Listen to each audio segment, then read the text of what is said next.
नैहर के गलतिया जानू पकड़ाइल बा मेडिकल रिपोर्ट में।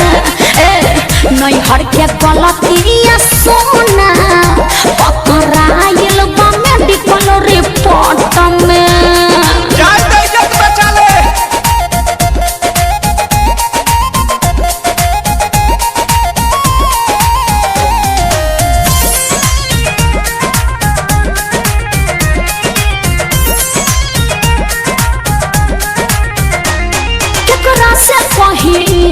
डर लागता ई सब झगड़ा के घर लागता।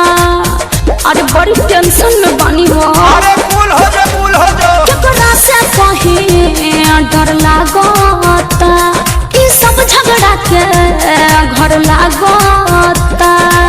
चलो कंप्लेन पहले पाती हाई कोर्ट में। कैसे हो?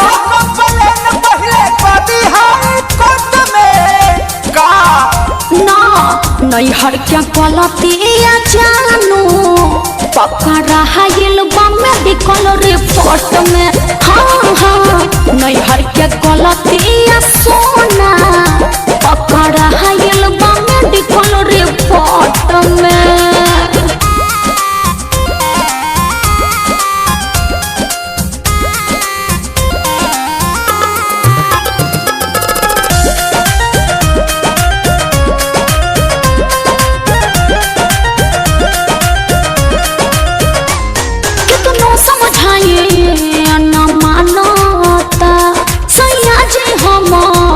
सब जानता अरे का करी कुछ समझ में नहीं खेबा। कितनो समझाइए न मानता सैया जी हमार सब जानता। राखो विश्वास रोशन बारे सपोर्ट में। राखो विश्वास पर मुझे बारे सपोर्ट में। सुनो ना नैहर के गलतिया जानू पकड़ाइल बा मेडिकल रिपोर्ट में। हाँ हाँ नैहर के गलती